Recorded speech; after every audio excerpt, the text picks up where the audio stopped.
నమస్తే. ప్రస్తుతం మనతో పాటు కాంగ్రెస్ ఎమ్మెల్సీ అద్దంకి దయాకర్ గారు ఉన్నారు. నోటీసులపై మాట్లాడదాం. కేసీఆర్ గారికి కమిషన్ నోటీసులు ఇచ్చింది, ఏం చెప్పదలుచుకున్నారు దీంతో?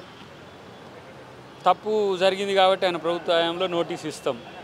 నోటీస్ ఇస్తే ఆ జరిగిన తప్పుకు సంబంధించిన అంశాల్లో వారు వివరణ ఇవ్వాల్సిన అవసరం ఉంది. మరి వివరణ ఎట్లిస్తాడో చూద్దాం. మరి ప్రత్యక్షంగా పాల్గొనడం అనేదే వారిచ్చిన కమిషన్, వారిచ్చిన నోటీసు. మరి దానికి సంబంధించి వారికి ఉన్న హక్కులుంటే వినియోగించుకోవచ్చు, కానీ వాస్తవాలు చెప్తే మంచిదని నేను అనుకుంటున్నాను. గత విద్యుత్ కొనుగోలు ఒప్పందానికి సంబంధించిన కమిషన్లో మాత్రం అప్పుడైతే ఆయన లేఖ రూపంలో ఆన్సర్ ఇచ్చారు. ఈసారి కూడా ఎట్లా లేఖ రూపంలో ఇచ్చే అవకాశం ఉందనుకుంటారా? నేరుగా ఆయన వచ్చి విచారణకు సహకరిస్తారు అనుకుంటున్నారా? అది కమిషనర్ ఘోష్ గారి యొక్క డిస్క్రిప్షన్ ఆధారపడి ఉంటుంది.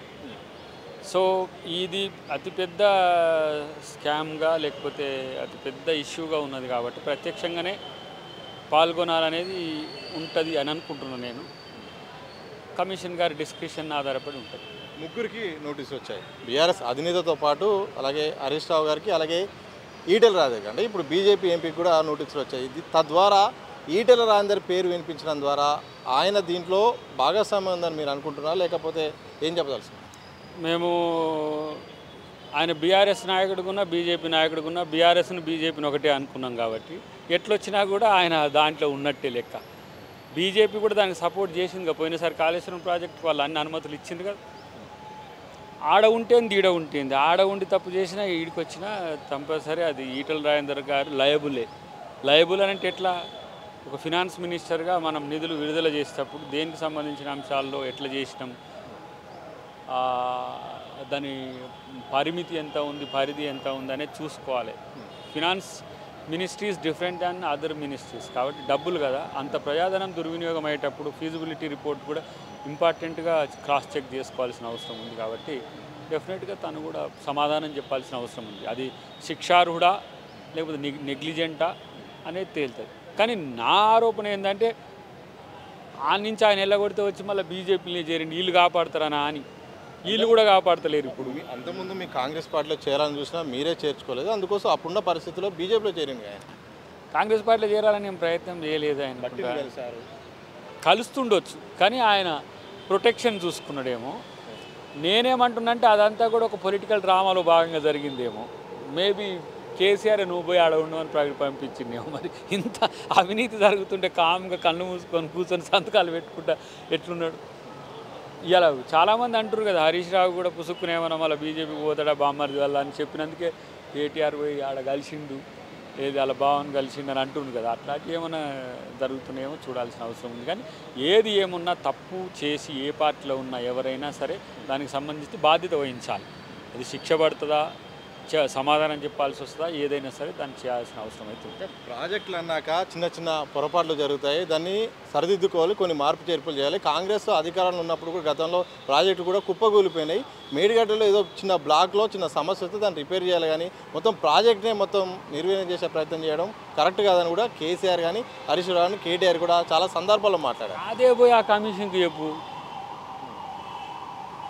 ఆయనకు కదా చెప్పాల్సింది, మాకెందుకు చెప్తున్నారు అంటున్నారు. అందుకని మేము కాదు, ఇప్పుడు మేము ఒక కమిషన్ అయ్యి ఇక్కడ తప్పు జరిగింది, ఎట్లా జరిగింది తెలుసామని ఒక కమిషన్ వేసినాం.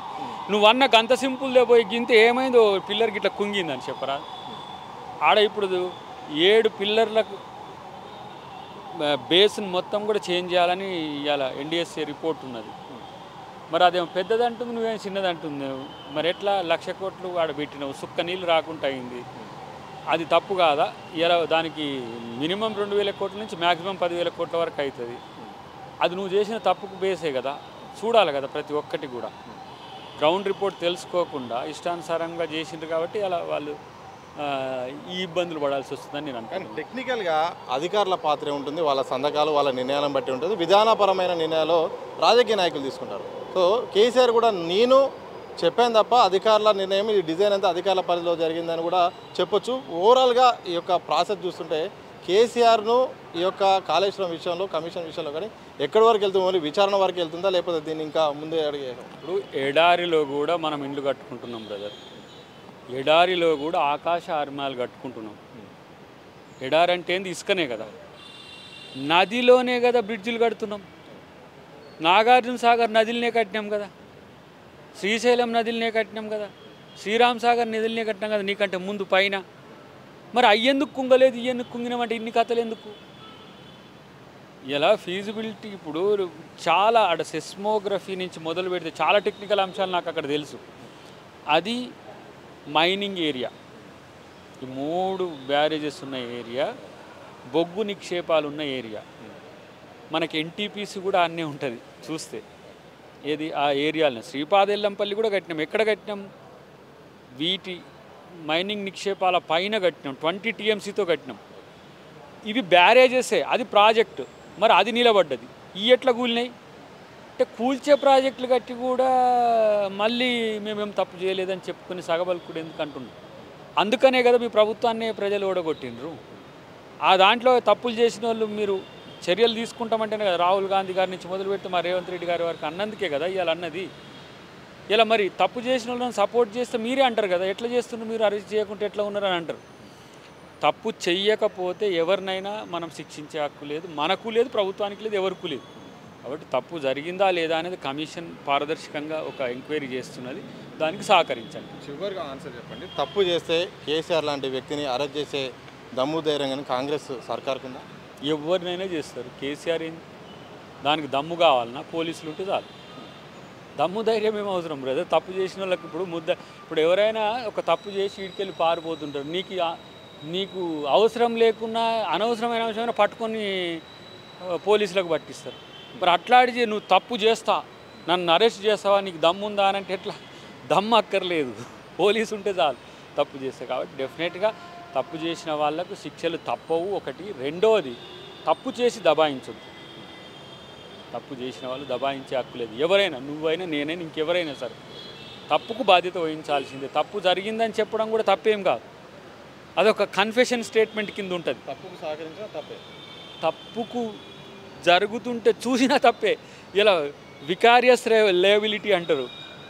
ఎట్లా ఇప్పుడు ఈటల రాజేందర్ కూడా ఆ గ్రౌండ్లోకే వస్తాడు. ఎట్లా అంటే తప్పు జరుగుతుందంట తెలిసినాక నేను చూసినా కానీ నేను చెప్పా అంటే కూడా నడవదు, నువ్వు ఎవిడెంట్ అయి ఉంటే. కాబట్టి ఈ సర్కమ్స్టాన్సెస్ ఎవిడెన్సెస్ అంతా కూడా మరి చుట్టూ చూసిన తర్వాత కమిషన్ వారిచ్చే రికమెండేషన్స్ని బట్టి నిర్ణయాలు, చర్యలు ప్రభుత్వం తీసుకుంటుంది. అప్పటి వరకు కేసీఆర్ గారు, తర్వాత హరీష్ రావు గారు, ఈటల రాజేందర్ గారు సహకరిస్తే మీరు ప్రజలకు సహకరించినట్టు, ప్రభుత్వానికి సహకరించడం అంటే. కాబట్టి అది ప్రజాధనం, లక్షల కోట్ల రూపాయల ప్రజాధనానికి సంబంధించిన అంశం. కాబట్టి సహకరిస్తారనే ఆలోచనే ఉంది, సహకరిస్తారని మనం కూడా భావించాలి. కాళేశ్వరం ప్రాజెక్టు నిర్మాణం విషయంలో మాత్రం తప్పులు జరిగాయి, తప్పకుండా తప్పులు జరిగాయి. కాబట్టి ఈరోజు కమిషన్ అయితే మాత్రం ఈరోజు కేసీఆర్కి అయితేంది, అలాగే హరీష్ రావుకి అయితేంది, ఈటల రాజేందర్కి అయితే నోటీసులు పంపారు. నోటీసులకు వాళ్ళు సహకరించాల్సిన అవసరం ఉంది. లక్షల కోట్లు అయితే మాత్రం ప్రజాధనం అయితే దుర్వినియోగమైంది. ఇక మొత్తానికి ఎవరైతే తప్పు చేసిన వాళ్ళతో పాటు తప్పు చేస్తుంటే చూస్తూ సహకరించిన వారికి కూడా వాళ్ళకు కూడా శిక్ష అర్హులే.